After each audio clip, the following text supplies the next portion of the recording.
yang atau pertanyaannya ya, apakah ada hubungan antara motivasi dengan apa? Kinerja. Ya pokoknya kalau motivasinya tinggi maka kinerjanya apa? Tinggi. Gitu kan logikanya kan. Nah, atau di sini kalau kita lihat yang tinggi berapa? 0,6 ya. Yang kurang ini sama saja ya. Kemungkinan ada kecenderungan kan, ada kecenderungan yang apa? Yang tinggi ini yang apa? Baik gitu kan. Kalau yang kurang sama saja, yang baiknya hanya berapa? 25 nih, 30 dari total ini. Nah, kalau Anda buat ini, ya, buat KSK, ini nilainya 1.01, P-nya berapa? 0,37, 315 kan, berarti apa ini? Ya, tidak ada perbedaan kinerja antara orang yang motivasinya tinggi maupun yang apa? Rendah. Gitu kan? Nggak ada perbedaan, sama saja kan? Berarti tidak ada hubungan. Tidak ada hubungan ya? Tapi coba kalau N-nya besar, ya makanya tadi tentang dummy itu ya. Kalau N-nya ini 4 kalinya, 30 4 kali berapa?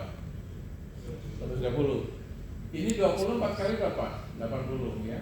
25 juga ini 100 kan? Persentasinya sama nggak ini? Sama, tapi KSK-nya jadi berapa? 4,6. Tapi berapa di sini? 38 kan? Berarti signifikan. Kalau signifikan berarti apa? Ya. Apa namanya, kinerja ya, kinerja dari orang yang motivasinya rendah dan tinggi dan kurang itu tidak. Jadi kinerja yang motivasinya tinggi itu lebih baik dibandingkan yang apa? Yang motivasinya kurang. Itu kan kalimatnya. Nah, ingat tuh, kadang-kadang hasilnya sama ya, kayak kemarin korelasinya sama gitu. Tapi karena datanya dari data yang besar itu bisa signifikan. Sama dengan ilustrasi tadi dengan dummy kan, kalau Anda dipisah berarti datanya lebih apa? Lebih sedikit. Kemungkinan tidak signifikan. Tapi kalau Anda gabung berarti datanya lebih apa? Banyak. Lebih banyak. Kemungkinan signifikannya lebih tinggi. Nah, contohnya seperti ini.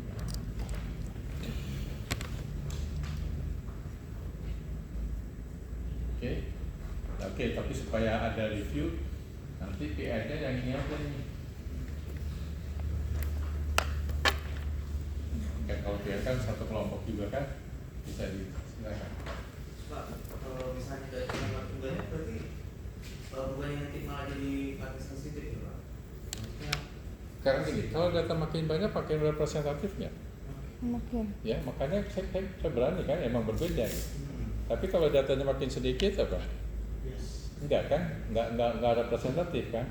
Dan statistik menunjukkan itu. Ketika datanya seperempatnya, ternyata belum signifikan kan? Walaupun ada kecenderungan apa? Berbeda.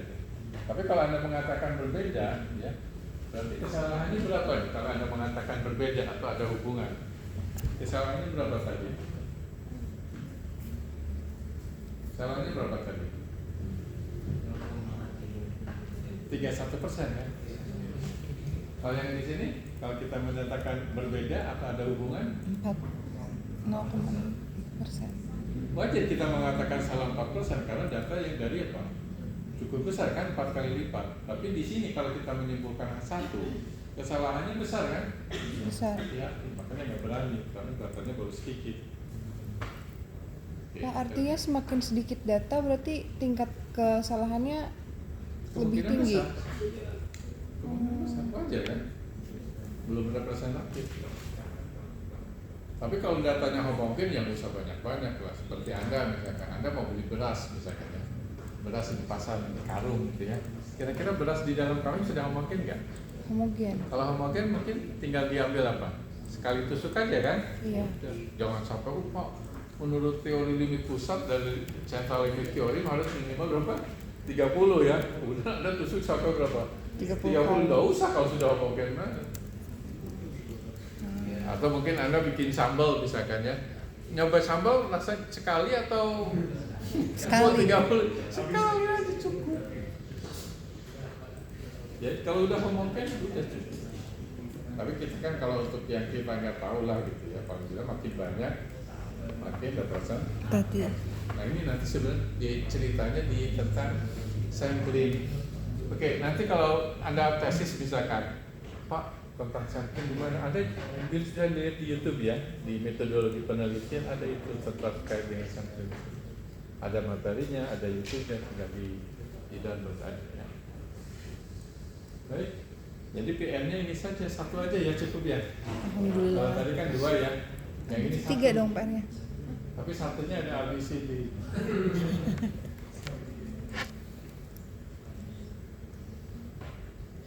Coba kalau kita lihat ya untuk menjawab pertanyaan ini. Nomor A, apakah ada hubungan antara Ini harus motivasi di-upload ke kerja ini dong, dengan apa? stata dulu dong. Kinerja ya. Sama dengan yang tadi masalahnya. Apakah ada motivasi kerja dengan kinerja? Berarti tanpa memperhatikan apa? Status pekerjaan. Kan yang sebelah kiri apa? PNS. PNS. Sebelah kanan Karyawan swasta. karyawan swasta. Kalau PNS kan kayaknya kerja bagus dengan kerja nggak bagus gajinya sama. Kayaknya nggak ada hubungannya gitu. Kalau swasta mungkin ada ya sistem remunerasi lebih jelas kan. Tapi PNS juga sudah mulai kok ada yang namanya BKD dosen kan. Walaupun ya tidak sejelas inilah. Kan ada sistem remunerasi kan. Ini gaji ini kemudian tunjangan apa istilahnya sekarang tukin ya tunjangan kinerja. Oke. Nah sekarang yang nomor A kita lihat tabelnya saja. Yang nomor A tabelnya gimana ya nomor A? Yang nomor A nih. Ya, kita buat tabelnya misalkan ya. Tabel antara apa nih motivasi, ya, motivasi dan apa? Kinerja. Ya, kinerja. Berarti Anda membuat tabelnya tanpa memperhatikan status pekerjaan. Jadi di sini 40 ditambah berapa? 20. Udah bisa tahan ini. Saya belum nulis sudah menjawab dulu Anda ya. Yang ini 20 tambah sisanya lah 60 gitu kan. Yang ini 35. Yang ini 55. Ya, kinerja baik dan kurang tinggi dan Kurang. Oke, saya KSK-nya berapa keluar. Kemudian yang B gimana? Ada hubungan antara motivasi kerja dengan kinerja untuk kelompok pegawai negeri sipil, berarti sebelah kiri ya. Kemudian yang C, apakah ada hubungan antara motivasi kerja dengan untuk kelompok apa? Sebelah kanan. Nah, pertanyaannya, apakah hubungan antara motivasi kerja dengan kinerja tergantung dari sama dengan tadi kan ada interaksi ya. Kalau misalkan sama saja berarti ya nggak ada kaitannya, nggak tergantung daripada PNS atau oke. Jadi ini mempertajam loh, memperkuat apa yang sudah kita bahas tentang variabel dummy dengan dan tanpa interaksi.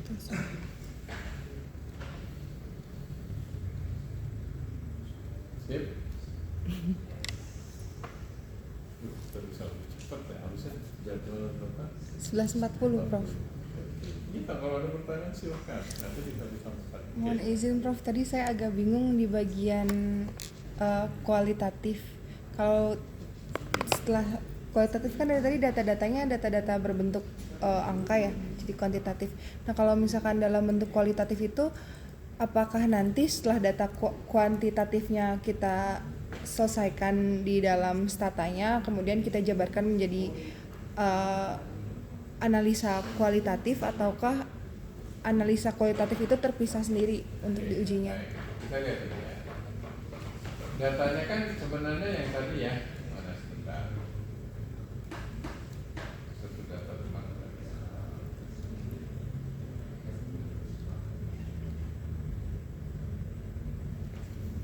Oke. Kalau kita nanya persepsi misalnya, persepsi kan tadi apa? Jujur dan tidak Jujur. jujur. Itu data kualitatif atau data kuantitatif? Anda jujur atau tidak gitu ya? Itu data kualitatif atau kuantitatif? Sebenarnya kualitatif kan? Ya, entah bagaimana cara metodenya gitu ya. Kebetulan ini ada metode gitu kan, ada seterusnya. Nanti kita lihat dikelompokkan karena di situ tidak jujur, ya kita kasih kode no. Oh, jadi dari data-data kualitatif tersebut dibuat kode menjadi Iya. angka. Ya. Oke, baik. Jadi data kemarin kan kita bahas ya tentang apa skala nominal, ordinal. Itu data kualitatif. Oh, Kan seperti misalkan saya mengevaluasi ini rumah tangga ini miskin, ini tidak miskin gitu. Nah kalau misalkan ditulis miskin atau tidak miskin, apalagi sampai miskinnya parah dan tidak parah, itu kan kita susah kan ya. Kalau baik kita mengkaji rumah tangga sampai apa jutaan misalkan atau ribuan, agak susah kan. Tapi kalau kita coding 1 dan 0 misalkan dengan persentase, itu akan lebih mudah kita melakukan evaluasi atau membuat suatu kesimpulan. Jadi meskipun datanya kualitatif, kita berusaha apa? Mengkuantitatifkan dengan kode-kode tadi. Jadi ada yang namanya data nominal, misalkan katakanlah Islam, Kristen, Katolik, Hindu, Buddha gitu ya. Daripada kita menulis panjang, ya mending enaknya 1, 2, 3, 4, 5. Tapi 1, 2, 3, 4, 5 ini bukan berarti ini lebih tinggi, ini lebih rendah kan? Hanya coding aja. Sip? Enak sih, sudah banyak yang ngangguk-ngangguk ya. Oke, silakan. Tadi kalau misalnya data yang kayak gini, ini kan sudah direkap nih, oke? Yang frekuensi 63, 45, 15, 33 itu. Ya. Ini kalau kita mau masukin ke data stata tadi, itu komennya itu yang ya, oke. Oke. Yang tabular itu ya. Oke, kita langsung demo aja kalau gitu ya.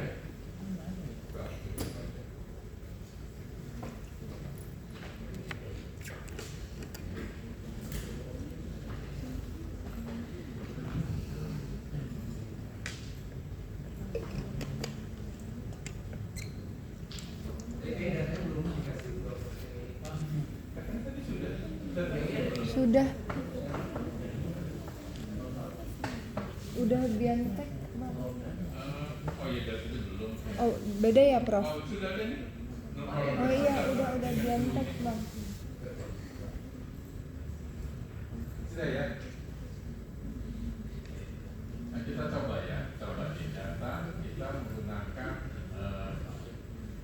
oke, mana non-parametric Ada kan ya, tahu udah di ini ya, datanya. di WA. Nah, seperti ini ya di kelompokkan data non-parametric Di WA-nya ada non-par, bukan di satu ada. Non-parametrik. Ada ya? Ada 2. Yes, yang 1 sama yang 2. 2 non-par ya. Jadi kalau mau lihat ini data editor misalkan, data editor kita misalkan kayak gini, ada persepsi, metode, frekuensi. Misalnya kan data yang sudah ditangkap nih. Kemudian ini data individu nih, data individu. Oke.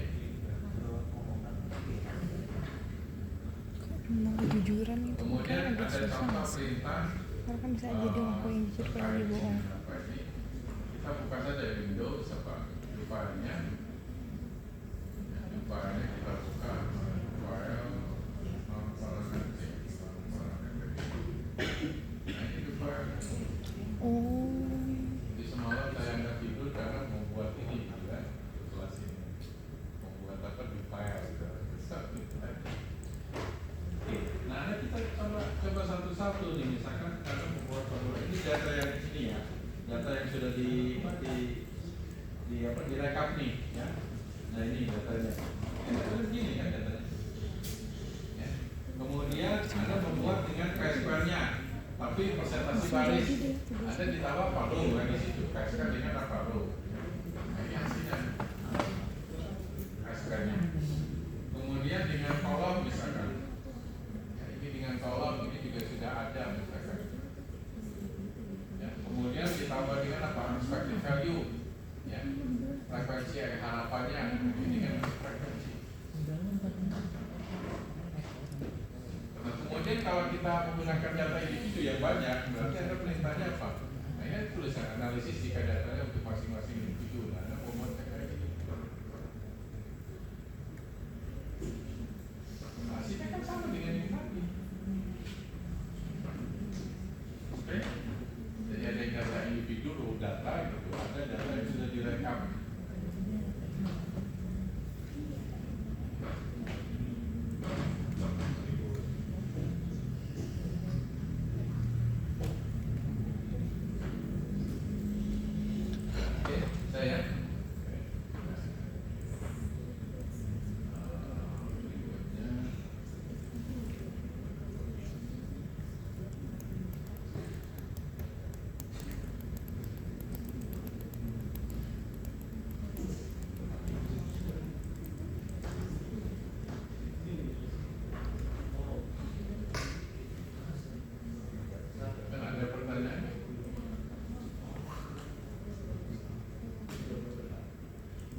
Oke,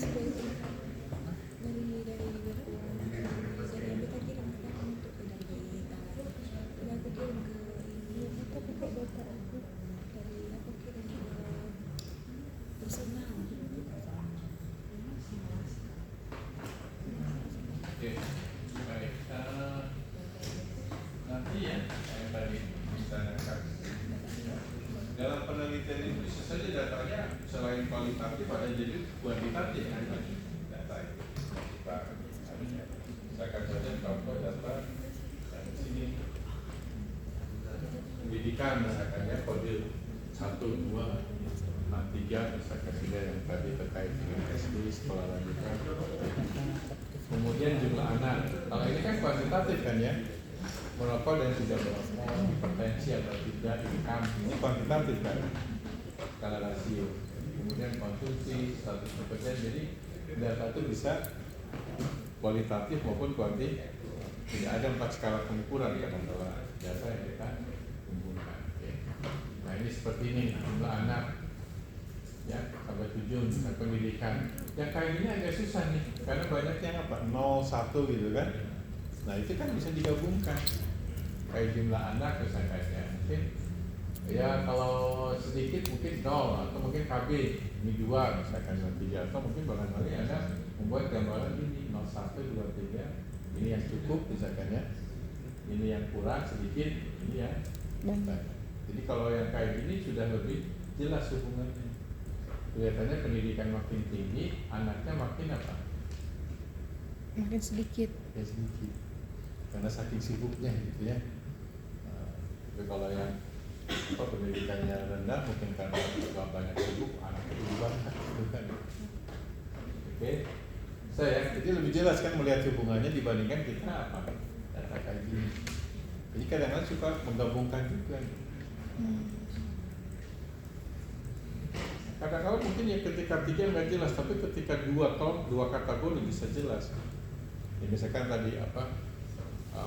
Sangat tidak miskin, ya. Kemudian ya biasa saja. Kemudian apa? Kaya dan sangat kaya. Agak susah kan gitu ya? Susah nanti kelihatan. Mungkin bisa saja dibagi 2, miskin dan tidak miskin. Oke. Nah, kemudian juga ini jumlah, selain itu ada juga variabelnya ada 3 kan, tapi kan variabelnya kan banyak, bukan hubungan pendidikan dan jumlah anak, bisa juga jenis apa? Pekerjaan. Petani dan bukan petani, bisa tadi. Ya seperti tadi kan ada 3 variabel ya, tentang motivasi dan kinerja, PNS dan. Nah ini ada namanya uji eksak Fisher ya. Jadi sebenarnya Chi-square itu ada pendekatan di situ. Sebaran binom tapi dibuat normal gitu ya, dibuat Chi-square hipergeometri. Nah, kalau datanya apa? Datanya di sini sangat kecil.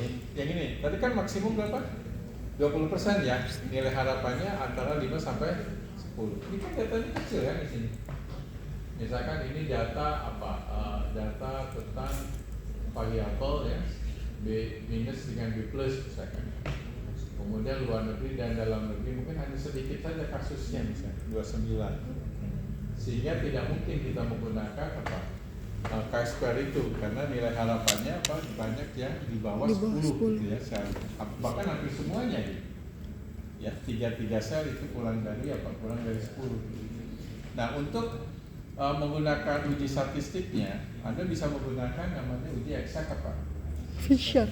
Tinggal dipilih saja, pilihannya kok Chi-square atau eksak Fisher. Kalau eksak Fisher tidak ada pendekatan, langsung saja itu menggunakan sebaran hipergeometri. Oke, langsung saja ya Anda bisa lihat di YouTube detailnya ya. Anda langsung di sini misalkan dulu waktu zaman pandemi nih, karena dulu isunya kaitannya dengan orang itu makan kelelawar atau dulu Anda sudah lahir ya waktu pandemi ya? Sudah, Prof. Nah, jadi ada yang makan dan tidak terkena virus atau tidak ya, misalkan. Nah dilihat hubungannya atau ada hubungan atau tidak. Nah Anda bisa menggunakan apa? Tabulet sama dengan yang tadi kan? Ya. Nah di sini Chi-square ditambahkan apa? Eksak. Kalau dikeluarkan eksak berarti akan dikeluarkan apa? Chi-square-nya yang tadi kita bahas juga bisa mengeluarkan apa? Uji eksak Fisher. Oke. Bahkan di sini juga ada uji apa? Cai. one way-nya, one side nya. Ya, bisa dilihat dari sini. Jadi ini nanti lebih kecil nih. Kalau one side ya, seperti yang tidak kita bahas. Jadi apakah misalkan saja lihat persennya, yang makan, yang kena virus berapa? 75% kan?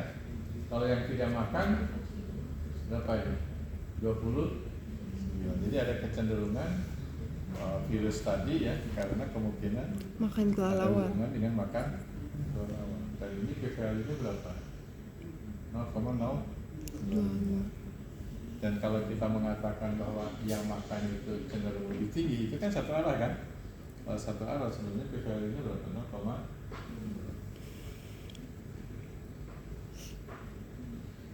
oke, udah selesai nih kita. Saya dulu belajar tentang parametrik ini 1 semester, kalau Anda 1 jam aja ya. Please, kalau saya sudah pinternya gitu. Ya, sekarang ada teknologi informasi lah, ada YouTube-nya segala macam, tinggal gitu. Ada pertanyaan?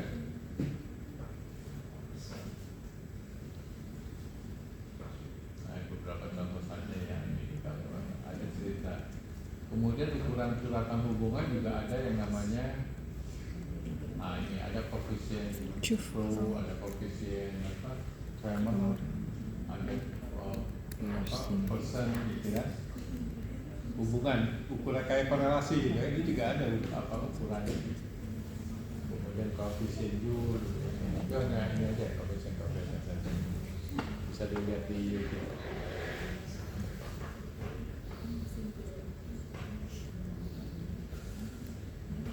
Gimana? Ada pertanyaan? Masih sisa, masih waktunya masih lama tuh. 15 menit lagi kalau mau ada pertanyaan. Prof, mohon izin. Kalau tadi kan untuk dari data kualitatif itu bisa dialihkan menjadi data kuantitatif dengan diadakannya coding. Kalau misalkan dari kuantitatif itu ada nggak sebaliknya gitu, dari kuantitatif diubah menjadi data kualitatif? Saya kan gini, pengeluaran rumah tangga ada kan, pengeluaran rumah tangga kan. Kemudian menurut BPS ya, dilihat dari apa? Indikator kemiskinan nih. Orang dikatakan miskin kalau pada pengeluaran rumah tangga per bulan itu di bawah 500. Berarti kalau yang di bawah 500 kita kategorikan apa? Miskin. 1 misalnya. Kalau yang 500 ke atas, 500.000 ke atas per bulan per orang, berarti kita mengatakan apa? Tidak miskin. Bisa kan? Kita mau melihat persentase. Oke. Jadi tergantung konteksnya gitu. Yang kuantitatif bisa dikualitatifkan. Ya, kadang-kadang kan ada, nggak usah jauh-jauh. Kadang-kadang juga bagaimana coba mau mengatakan orang itu korupsi atau tidak korupsi. Itu juga kan mau dikualitatifkan. Ada ikut demo kemarin hari Kamis. Hah? Prof ikut Prof? Demo Kamis kemarin, kok nggak tahu nih. Nggak, Prof ikut demo.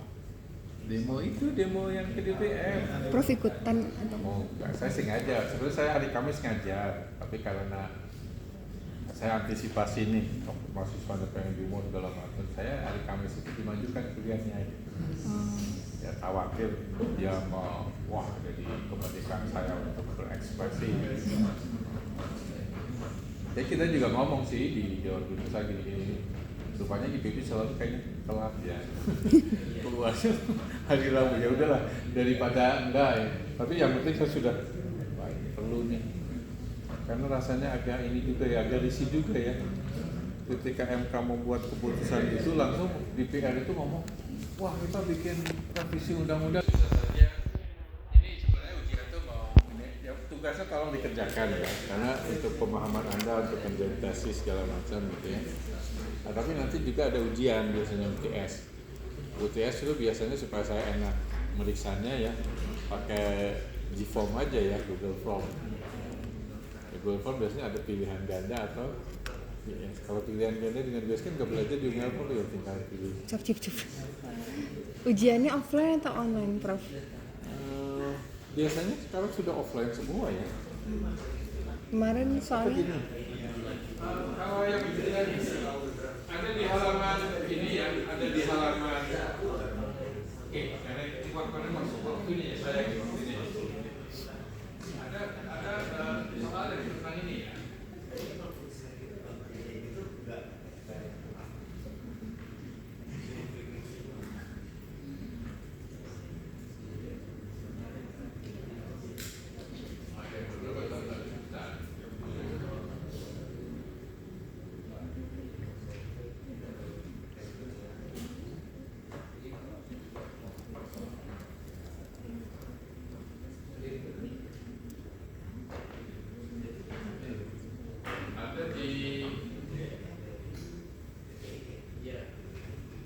latihan ini ya bab 2 kalau nggak salah itu.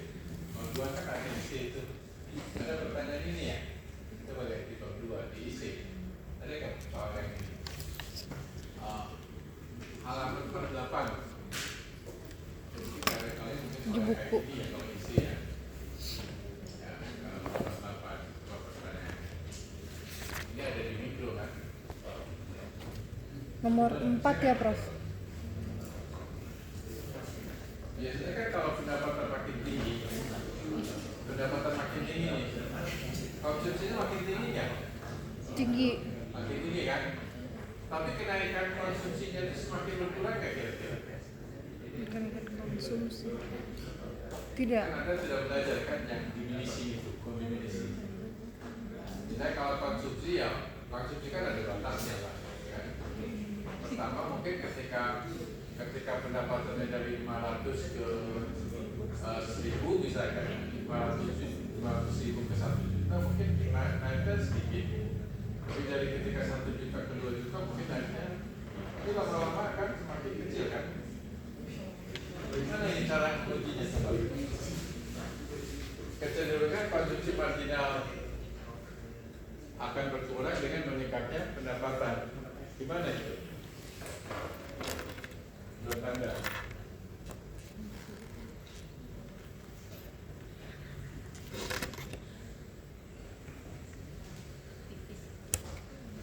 Jawabannya ada sih di slide sebenarnya kalau ada buka ya. Jawabannya ada di slide. Jadi gini, kalau ini adalah Y, ini konsumsi, konsumsi. Nah, biasanya kalau pendapatan makin tinggi, makin apa? Konsumsi makin tinggi kan? Terus suatu saat akan begini kan? Ya namanya juga makan, masa sih sampai kayak 1 miliar, maka makannya nggak 1 miliar besar, kan enggak kan? Kecuali investasi gitu kan? Kalau investasi mungkin, kalau ini C ya misalnya, C. Kalau investasi, mungkin gambarannya apa? Ini kan, makin pendapatan, ya makin tinggi. Jadi marginal propensity to consume ya, delta C per delta Dia Y. bisa tanya. Makin turun jika apa? Jika Enggak, aku Y-nya udah makin kirim apa? kok videonya di ini. Tapi kalau marginal propensity to invest, yaitu delta I dibagi dengan delta Y, nah, maka ini makin tinggi jika apa? Jika Y-nya makin apa? Itu kan? Paling bawah. Nah, gambarnya seperti ini. Nah, gambarnya seperti ini nanti jawaban. Beda yang pertama, Kak. Teh. Slide yang pertama. Yang kedua, sorry. Kalau konsumsi, nanti jawabannya Iya benar yang pertama. di mana modelnya apa? Kalau yang lurus apa? Kalau yang lurus A1-nya gimana? A1-nya sama dengan apa? 1 kan? Kalau 1 kan ini ya? Tapi kalau yang kayak gini berarti apa? A1-nya kurang dari apa? Kurang Dari 1. 1. Jadi H1-nya koefisiennya kurang dari elastisitasnya. Ya kalau ini meningkat 1%, dia akan apa? Lebih kecil dari 1. Oke. Kemudian kalau investment, misalkan, ini juga sama nih. Ya, berarti hipotesisnya apa? Ya, oke, saya.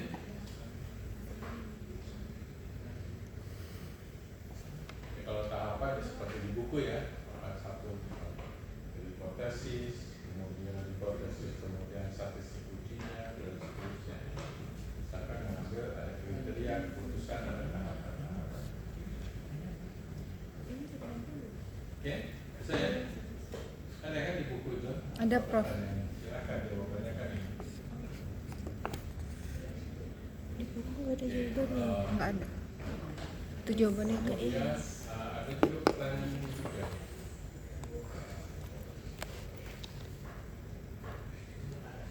Oh, ini tadi juga ya, saya coba.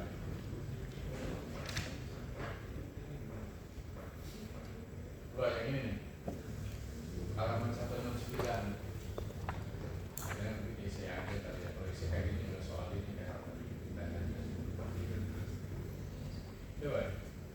Jadi ada hipotesis produksi sektor industri, ya. Sektor industri ini apa namanya pertanian dipengaruhi oleh banyaknya modal, tenaga kerja serta bahan baku apa? Impor. Berdasarkan data selama 40 tahun diperoleh dengan modal industri di bawah ini. Ada di halaman 169 ya. Angka di dalam tanda kurung adalah nilai apa? P. Ya, dari satu. Selain itu dapat dilihat dari nilai F kuadrat dan statistik itu mendekati 2, berarti mempunyai asumsi lah. Nah, kalau Anda lihat nih, kapital signifikan nggak sebenarnya? Signifikan ya? Iya. Kalau misalkan EK arah, value itu berapa? PKR ini 0,032 kan? Berarti signifikan. Kalau R signifikan kan? Iya. Apalagi kan EK arah, kalau EK arah dibagi 2 saja kan ini sekitar 0,0177 kan? Kalau impor, bahan baku impor mau satu arah pun tidak signifikan kan? Nah, pertanyaannya dari hasil ini, apakah hipotesis peneliti didukung oleh dugaan model FPD? Hipotesis peneliti ini apa? Kapital, labor, dan bahan baku impor akan mempengaruhi apa? Produksi non pertanian atau industri. Begitu kan hipotesisnya. Berarti di sini didukung nggak? Yang didukung hanya ini saja ya, labor kan? Atau mungkin ini yang ini apa? Tidak. Nah, pertanyaannya, jelaskan jika Anda menghadapi masalah ini, apakah Anda puas dengan hasil tugas? Ya, berarti Anda tadi kan ketika tidak apa namanya yang ini ya, mana tadi? Ketika tidak signifikan ya, ini. Ketika tidak signifikan ya, tidak kan ya, dicoba lagi apa? Model tadi kayak sumber errornya itu apa gitu kan?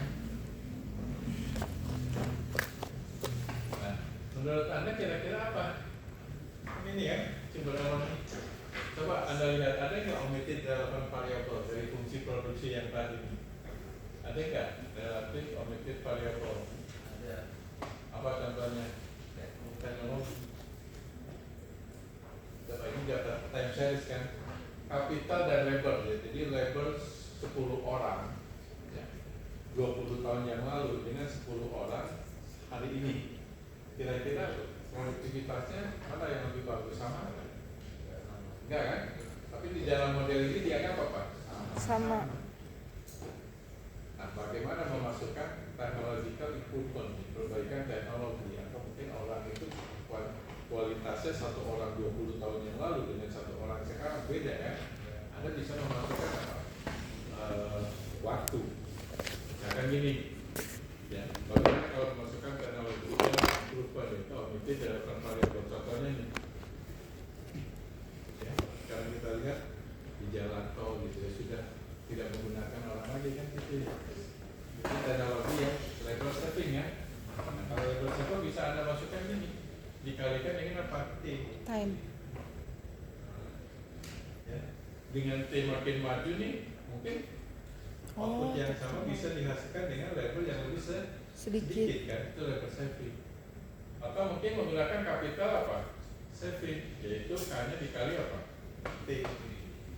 Atau dua-duanya, kalau dua-duanya K kali T, L kali apa? Itu labor dan capital saving.